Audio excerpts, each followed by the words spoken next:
A lot to get in here, guys, and we're going to go ahead and preface this video by talking about a few very key issues. The establishment versus the non-establishment. What actually happened last night, and we're going to look at some of the actual candidates themselves and try to figure out why it was that they could not actually run up the debate. So there's going to be, actually run up the vote. So there's going to be some takes from behind the computer, and of course there's going to be some takes right here in front of the camera. So make sure you guys stick around for the full video. So, what happened? Feelings about the way things are going in the U.S. This is a bleak picture from this electorate. Look down here. 39% dissatisfied. 34% are downright angry. That's 73%. 3/4 of the electorate tell us they're dissatisfied or angry. Only 5% enthusiastic.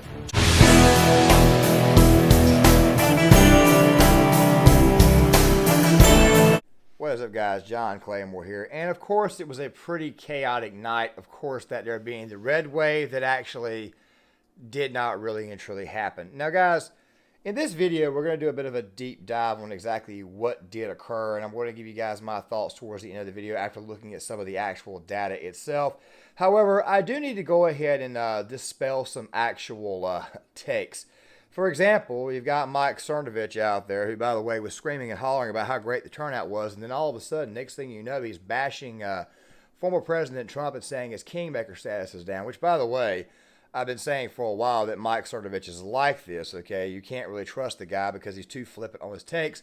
You've got Matt Walsh, you've got Ben Shapiro out here blaming the Trump brand, and then you've got the Trump base, of course, blaming the establishment brand. I'm going to go ahead and tell you guys right now, it's both sides, okay? And of course, we're going to be going back in time, okay? You guys are probably saying, okay, here's the Trump guy to come out here and tell us, no.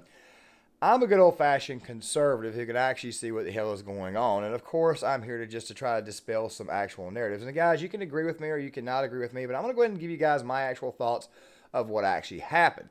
And of course, we're going to be doing this in some of the most key states. Now, at the time of recording this video, right now, it's about 70% of the vote is in the state of Arizona, and my God, we got a lot to work with there. But of course, YouTube will knock us for talking about the honkening that was going on earlier in the day. However, that race has not officially been called, and that one just continues to tighten and narrow up. So Kari Lake, while it does not look great, still has an actual chance, whereas Lauren Boebert, on the other hand, has about 10% of the vote left and is only down by about 3,500 votes. So some of these races could get called this afternoon. Of course, this video is going to come out this afternoon. Of course, somebody can come in the comment section and say, hey, this person won, this person lost. And of course, we don't really and truly know about Adam Laxalt. So yes, we've still got some things to go through. But it looks like what it was is that Republicans, it looks like they may have actually taken back the House of Representatives. But the thing is this right here, though. You needed the Senate, and it looks like Herschel Walker's race is going to go to an actual runoff. So, guys, if you're in the state of Georgia, just know this right here. The 2.3% of libertarians, like I always say, libertarians always find a way to help Democrats out. Stop voting libertarians. Stop splitting the actual ticket. If you're down there on runoff day, make sure you go out there and vote your absolute ass off for Herschel Walker. So that way we can kind of get those inquiries into what happened in 2020, or how about, oh, that's right, the Hunter Biden laptop, Fauci, all that stuff, all that good stuff. Now, that right there being said, let's go ahead and start with this. We're going to start with Pennsylvania. The two key races in Pennsylvania, Doug Mastriano and Dr. Oz. I want to go ahead and start with Doug Mastriano. By the way, is it possible that maybe the polling data was off once again? I mean, even some of the more trustworthy polling companies were showing that Republicans were actually surging. Like, for example, Trafalgar and multiple other Insight polls were showing that not only him, but several conservative, several Republican Senate candidates were beginning to surge, including Herschel Walker. But here's the thing that you have to understand. Doug Mastriano, from what I saw, did not start campaigning until literally like the last 3 weeks before the election. How do you expect to win if you're not campaigning? I mean, how do you expect to do that? Now, of course, a lot of people are saying that, well, nobody gave Doug Mastriano any money, any actual money. And this is actually correct. The Mitch McConnell brand of the GOP does not want the Donald Trump brand of the GOP. We'll talk about DeSantis in a little bit, too, because Ron DeSantis did obviously kill it. But we will get there, too, because even some Trump-backed candidates won down there in the state of Florida. One of those was Anna Paulina Luna. We'll get to that there shortly, because that's obviously going to be a main theme of this. What do we do going forward, and what to actually expect out of the party, and, of course, what to expect out of Democrats, because we are going to talk about them, too. The thing that you have to understand is this right here. Doug Mastriano, he did not actually put things together until late in the actual race. He had already given Josh Shapiro time to actually define him, And of course, you had a lot of those, let's just say, a lot of those Shapiro Oz voters, and yet you also had some of those Fetterman Shapiro voters simply stuck to their guns and voted for guess who? They voted for Josh Shapiro. So I really and truly can't suggest to you anything outside the fact that maybe Doug Mastriano campaigning late. By the way, Trump actually screwed up on this endorsement because the person he should have endorsed was Lou Barletta. Now, it's possible you may get Lou Barletta in 2024 to run against Bob Casey, and don't worry, we'll be bringing up 2024 as well. This is going to be a relatively long video. With that being said, let's talk about Oz. I want to hop back behind the computer here in a second. You guys are actually going to see exactly what I'm showing you, but let me just go ahead and break this down for you, go ahead and kind of preview it for you. You have to have both the rural small town contingent to go along with the suburban contingent, to also go along with a few votes in the cities, to actually pull off victories in some of these states. I'll give you an example of what I mean, okay? In North Carolina, where I live at, we had Ted Budd running. By the way, great job to the NCGOP. We were able to flip the Supreme Court back, so maybe we can actually fix that first district that Sandy Smith ran in, which, by the way, is G.K. Butterfield's seat's more than likely never going to flip red. You're probably got to gerrymander it into two. The thing you have to understand is this right here. In North Carolina, you have the cities of Charlotte, you have Raleigh, you have Greensboro, you have Winston-Salem, the main four big cities in the state. Also, Fayetteville at number 5. All 5 of these cities typically tend to vote Democrat. So what happens in North Carolina is that you have a lot of rural vote. And like I said, I'm just using this right to kind of help explain what happened with Dr. Oz. You have to get over a certain contingent. So therefore, you have to have the full rural base. Well, North Carolina, most of our rural small town voters actually fit the actual profile of actual conservative voters. A little bit more religious, definitely pro-Second Amendment, mostly working class. And of course, it looks like there's been a bit of a demographic shift where more black voters are voting conservative, especially Hispanics as well. What happened in North Carolina was that the base actually got out and voted. North Carolina is typically like this. I mean, we oftentimes vote for Democrat governors, but we keep the state legislation conservative. Ted Budd was a perfect ideal candidate here in North Carolina. He more than likely was going to win, so the voters were actually motivated. Dr. Oz running against John Fetterman, you know, the guy who can't even put together 2 words in a sentence, the same guy who can't, let's just go ahead and call it what it is. His wife has been running alongside him. Of course, many people say that she's a communist or whatnot. I don't really truly know that. But let's just go ahead and be honest. Fetterman's brain does not work, and the people of Pennsylvania should obviously be embarrassed. However, you got to understand something too about Dr. Oz.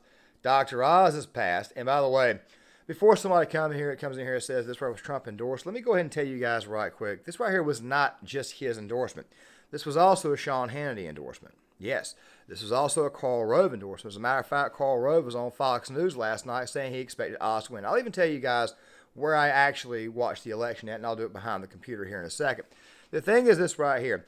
Oz was never really and truly an actual conservative, and a lot of people were kind of turned off by some of his past positions. With that right there being said, let's go ahead and take a look at the actual map and see exactly what it was that killed Dr. Okay, guys, we're here. Let's take a look at Pennsylvania really quick. I'm on CNN, of course, and here's the deal.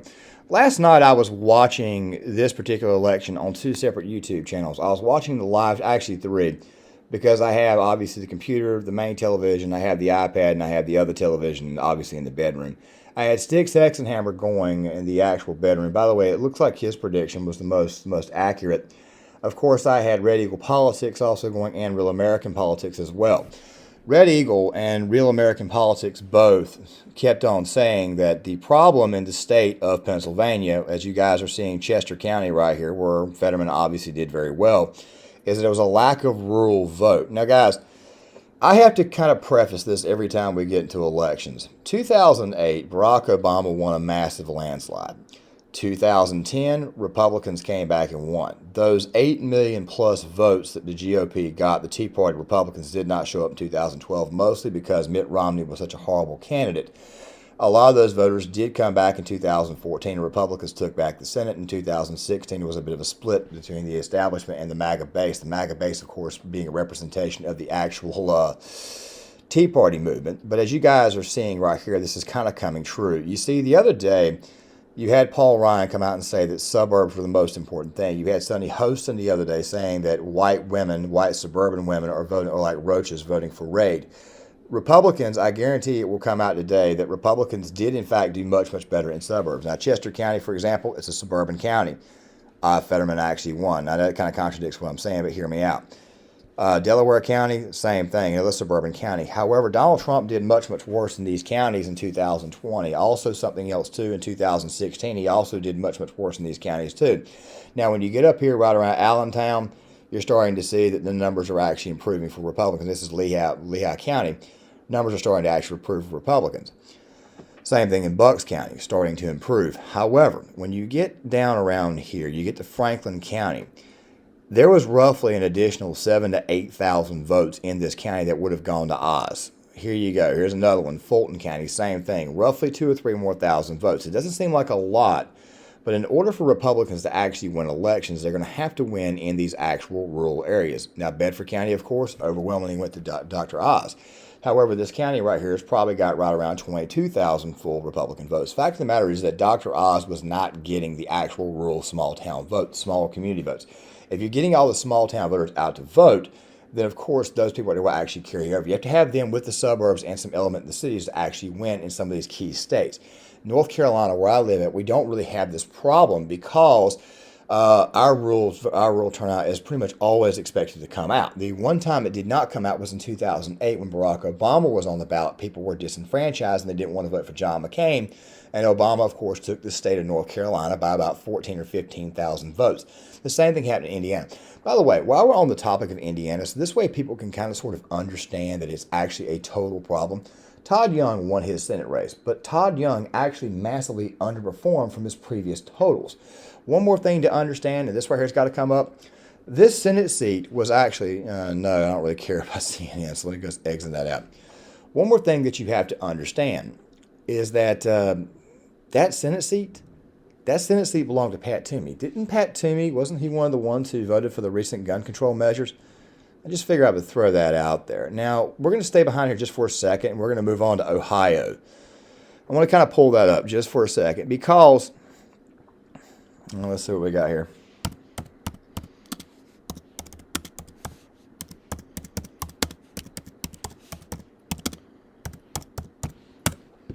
Check it out, guys. As far as Ohio, this right here is where J.D. Vance won. J.D. Vance, by the way, was also a never Trumper back in 2016. He saw the light. Okay, check this out. Vance would end up winning the state with 53.2%. He was projected originally to win this seat, I think, with 54 or 55. So as the votes are tallied in county, and remember, you got 92% of the vote in, the thing that you have to understand is that it looks like even J.D. Vance underperformed. Now, why would this be the case? Well, like I said, you're not getting that full rural vote. Somehow or another, at one point in time in the night, he was actually outperforming in Cuyahoga County, which is where Cleveland is at. But yet somehow or another, he was not performing well here in these regions like Trumbull County and, of course, Columbiana County. He actually underperformed in those counties. That right there, excuse me. That right there being said, it looks like Republicans as a whole just straight up underperform. I'm going to go to governor really, really quick, and I'm going to see if I can pull up Arizona and see exactly what's actually going on here. And, of course, it's taking a while for it to come up. 69% of the vote in, and, of course, that right there has narrowed down to 0.6%. Guys, that race right there is not over, okay? It is not over. Now, while we're at it, we're going to talk about DeSantis, and we're going to talk about the GOP. We're going to talk about GOP under DeSantis a little bit later on. But the thing about Florida is this right here. Florida's been trending red just about every election cycle since 2010.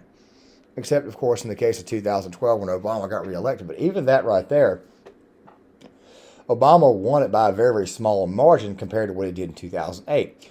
This right here in Florida is a culmination of a lot of things. Of course, DeSantis, of course, he kind of knocked it out of the park. And you guys know I've been kind of down on DeSantis lately because of the establishment GOP, which we'll talk about a little bit more here in a second. This is going to be a relatively long video. Now, in Georgia, Stacey Abrams, thank God that woman is gone. Oh, thank you, God. I hope to God she never comes right back around. Kansas, this was kind of a surprising. Mills was expected to beat LePage. What else have we got here? Trying to find Texas. Texas. Now, everybody is saying that they think that Greg Abbott underperformed in Texas. This right here is possible, but once again, though, we haven't gotten all the votes in, and it looks like Greg Abbott's going to end up beating Beto O'Rourke by roughly, Looks like he's going to end up beating him by a pretty healthy margin, probably 13 to 14 points. Not as big of a margin as what Ron DeSantis won in. Still, you may want to keep that in mind. Also, other races itself. And I want to take a look at Arizona, too, going right back to the Senate. Because this right here is where their true power lies. You see, you have to have the Senate to get those actual investigations into Fauci, to get those investigations into Hunter Biden. The good thing is that Ron Johnson won. He's the main one heading up the Hunter Biden investigation. So let's take a look at exactly what's going on. Marco Rubio won by 16 points, even carrying Miami-Dade. This race right here, guys, between Blake Masters and Mark Kelly, this right here does not look good, okay? However, right here in Georgia, 2.1%, 80,000 votes. Like I said before, libertarians once again splitting the frickin' vote, all right? Now look at this. However, there is something that might be a bit of a positive here, though. I know it sounds like I just crapped all over libertarians, but hear me out for a second. These people right here more than likely will not vote. Some of them may vote, and of course, the Democratic base, it could be, you may get some votes, you may not. But Herschel Walker actually beat up Raphael Warnock pretty nicely in their first debate. I think you're going to have another one here in about 2 weeks as this thing here goes to a runoff. So if you're in the state of Georgia and you actually care about your country, you need to get out there and vote for Raphael. You need to get out there and vote for Herschel Walker. I almost said Warnock, my bad. But you need to get out there and vote for Herschel, because voting for Herschel would actually get you the ability to have those investigations, for investigating Fauci, possibly investigating Hunter Biden. Yeah, you need to get Herschel Walker in there so that way this stuff can actually be taken care of. Other than that, though, Maggie Hassan, she was expected to win that race regardless. Ted Budd, of course, looks like he's going to win by roughly 4 points, which is exactly what I kind of sort of expected. But at the same time, the Republicans, for the most part, do have a reason to kind of doom a little bit, because Republicans did, in fact, blow this one by not showing up. They didn't actually get the base out. They didn't really and truly do it. I guess they may have relied more on the polls. Like, for example, the last poll I saw in the state of North Carolina had Ted Budd up by 8. He was consistently up. I wouldn't say he was up in the aggregate by about 5. Same thing with J.D. Vance. He was up by about 6 or 7 points, and yet here he is only winning. Well, I know it was 8 points, and there was even one where he's up by, I think, 12. But Tim Ryan was a very weak candidate. So this right here does feel like the GOP does have an actual reason to sort of doom a little bit. And that, on that note right there, we're going to go ahead and explain that now. So guys, what is the lesson to be learned here? And of course, this right here is going to be the final third of this video. What is the actual lesson to be learned here? The lesson is this right here. GOP voters really and truly have not changed. Let me kind of break this down for you. In 2006, the GOP voting base decided not to show up and vote because as George W. Bush was leaving office, voters thought, well, we need a bit of a change. Barack Obama was probably going to win 2008. The most that might could have happened was that Republicans could have picked a better candidate to keep the blow from being so bad. Possibly someone like Mike Huckabee probably would have kept somewhere like, say, Virginia intact, may have kept Indiana intact, may have kept North Carolina intact. But at the end of the day, though, Barack Obama was surging. After Obama got in office, what did he do? He passed a massive spending package. Of course, the economy began to stagnate more. We found a lot of government waste. You had Fast and Furious. You also had Obamacare. And the people themselves, the actual rural base of the country, those who consider themselves to be the true patriots of the country, the Tea Partiers, about 8 million additional ones, they showed up and voted in absolute droves to do what? Try to soften the blow. And of course, their actual end-game goal was to possibly pull Obama out of office in 2012. By the way, the 2012 election was very, very winnable. Republicans did not have an actual cast of candidates that was any good. Their best two candidates, in my opinion, were actually the old Newt Gingrich and Rick Santorum. But we ended up going with Mitt Romney. By the way, 2012 means a lot to me because 2012 was the first actual election that I personally got involved in. I learned a lot. And I was in college at that time, and my main teacher was an actual former attorney out of New York, and she very, very much was a Democrat, but she was mostly a blue dog. She wasn't an actual far-left radical liberal or anything like that. For the most part, she was fiscally conservative, just socially a little bit more liberal. I'm not going to name any actual names, but I learned a lot from that lady. And yes, you can actually learn something from the other side of the aisle if the people are sane, which I, by the way, did right then. However, in 2012, as Dick Marsh stated on multiple occasions after the election, he was 100% correct. What happened was this here. Those 8 million voters suddenly decided not to show up. while Ann Coulter was on Fox News every night screaming and hollering, basically performing outright fellatio on Mitt Romney, excuse my language, Michelle Malkin and those who were actually deemed to be part of the Tea Party movement at that time, they said, we're not going to support somebody who's not going to be any different than Barack Hussein Obama, and that right there is what happened. Many people just said, screw this, we're not going to show up. Now, in 2014, you had something different happen. What you had was the revelations of Edward Snowden. You just had the Obama administration try to push another gun control measure.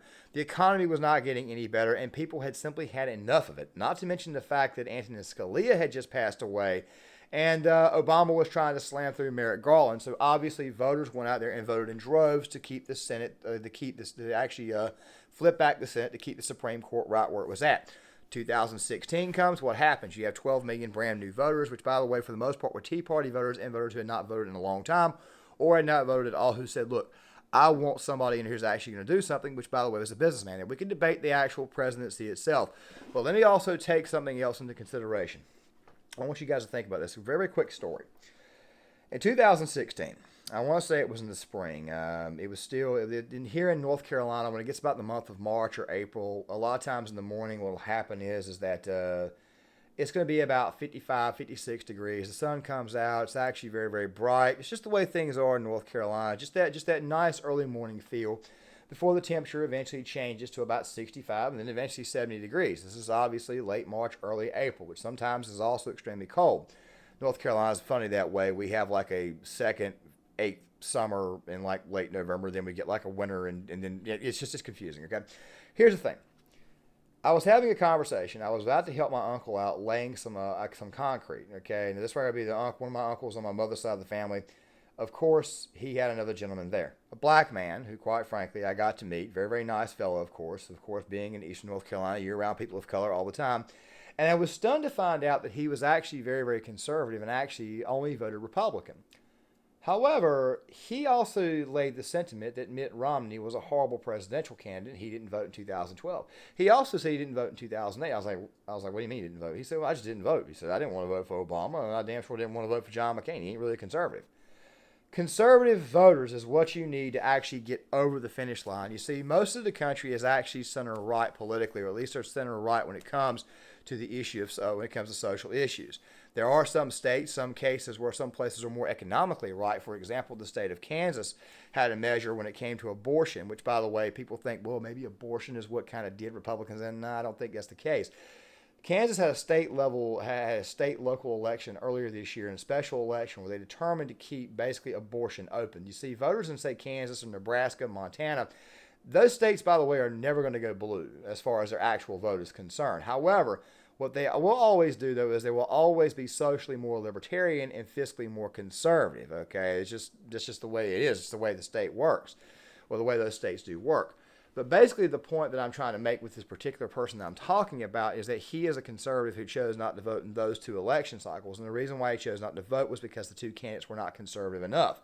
They're not actually going to do anything. You're basically voting for the same crap you voted for before. It's just more and more people who just aren't going to do anything except when they get to Washington, D.C., pass a bunch of crappy deals or not pass anything at all and let the country devolve even further. If you hear a coffee pot going off in the background, if you hear a little trickle, that's what it is. I just figured I'd come back and re-edit this clip in. Guys, one thing that has been going on, of course, over the past 24 hours is Trump's overall endorsements. Now, I want to throw this out here. Ben Shapiro the other day went absolutely crazy, saying he was probably not going to vote in 2024 for Trump if he's a nominee because Trump did not endorse a guy by the name of John O'Day. John O'Day, of course, was a Colorado senator who, by the way, at the same time, bashed Trump, praised Biden, but yet expected to win. And yet the establishment GOP got Ron DeSantis to endorse that guy.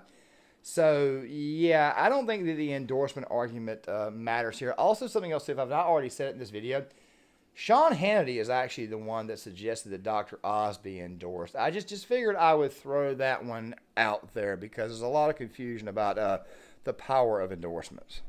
Oh, and the manufactured drama. Yeah, going back to Cernovich, yeah, I had to kind of remind him that you're kind of playing into this whole thing about dividing the base. Because, see, I think the establishment GOP doesn't actually want to win in 22 or 24. If they actually wanted to win, then they wouldn't have let's just say that they would have already considered the idea of removing Kevin McCarthy as the Speaker of the House. Maybe they would have already considered removing Mitch McConnell as the Senate GOP leader. Stuff like that right there. So once again, Cerno's tweets kind of prove what I've always suspected, that he's in fact a grifter who's really establishment, pretending to be non-establishment.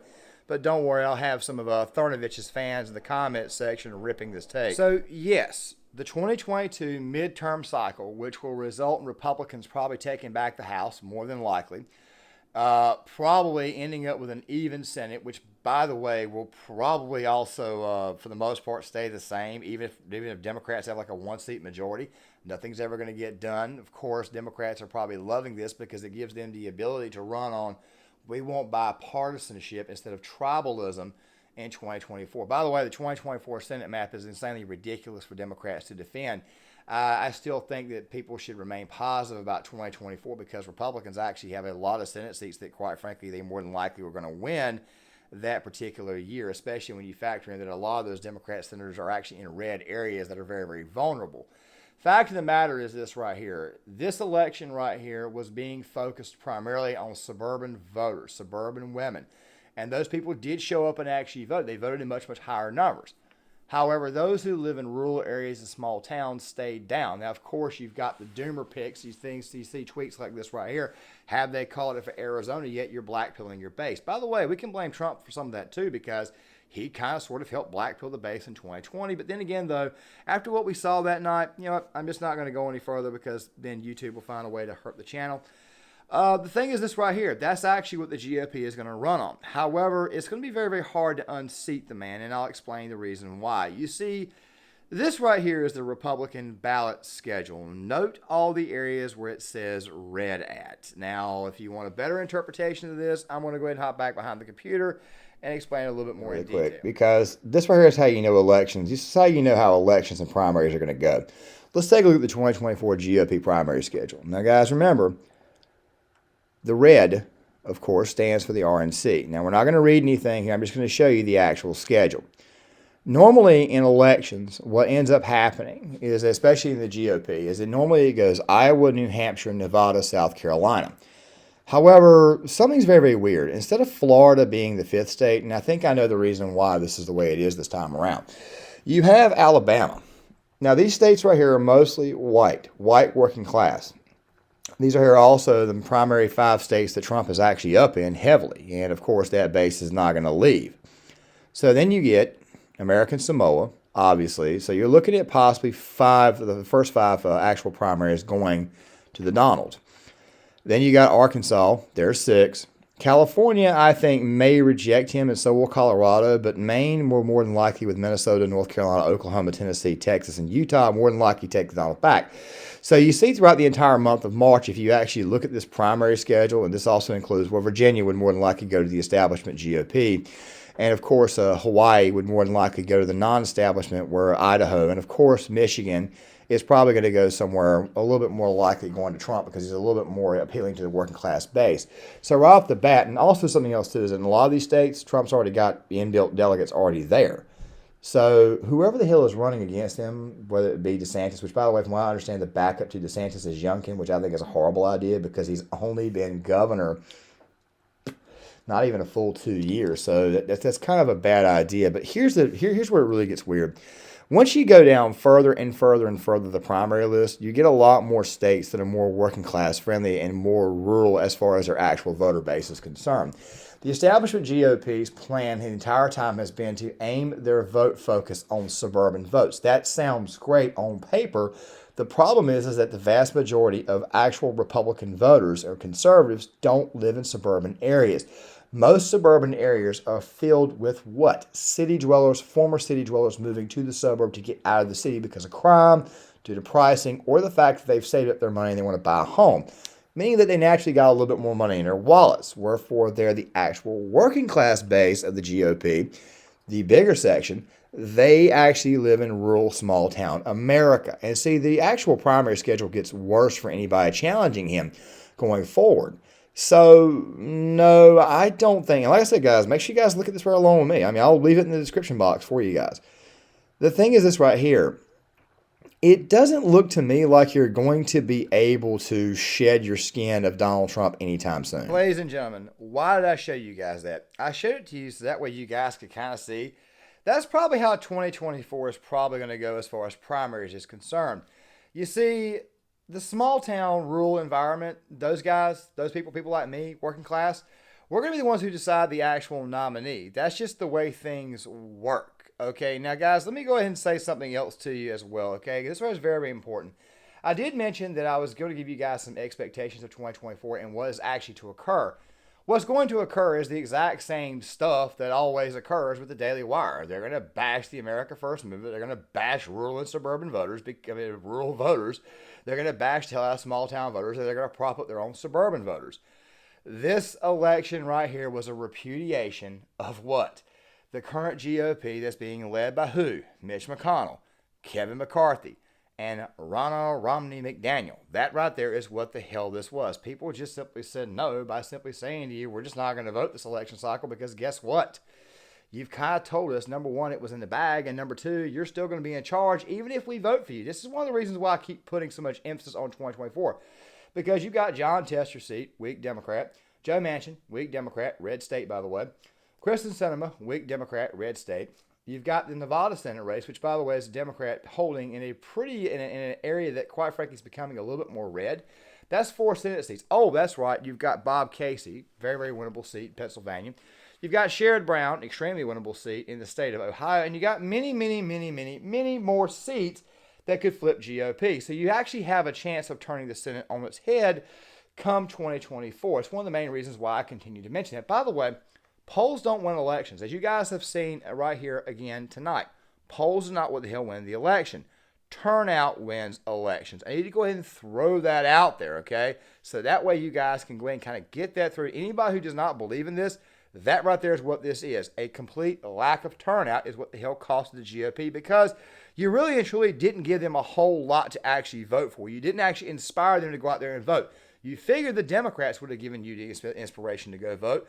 But if you're voting for the same old ham sandwich over and over again, this right here is the kind of outcome that you're going to get. Now, guys, this right here is where I'm going to end the video at because it's been going on a little bit longer than it should have. Fact of the matter is that the reason why the Republicans did not do as well as they should have is because, well, as I may have already said on multiple occasions, I've got to say right now, the establishment GOP is basically the same old ham sandwich that, quite frankly, is not going to do anything. This right here was a repudiation of that establishment GOP. While at the same time, not only was it that there was also some blackpilling coming in, which, by the way, I blame Trump for too a little bit because obviously Florida got things done the right way, as I thought they would. So did Texas. Oh, by the way, Georgia had massively record high turnout, so I guess the voter suppression thing will not work for Democrats again. So thank God Stacey Abrams is gone. Thank God Beto O'Rourke is gone. So at least it was good in that area there. We at least have something to smile about. But the fact of the matter is this right here. This particular party needs not fall down the actual rabbit hole of establishment GOP types again because the establishment GOP types, what do?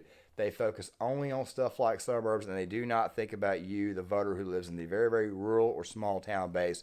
Establishment GOP, you may want to actually extend an olive branch to these people going forward or else you're going to be a permanent minority in the future. Guys, that right there being said, I'm going to go ahead and cut this video right here off. Make sure you guys hit that like button. Make sure you guys hit that subscribe button. Also hit the notifications bell. Make sure you guys leave a comment in the comment section. This is John Claymore. I'm signing off for the day. I'll be back tomorrow. I'll see you guys later.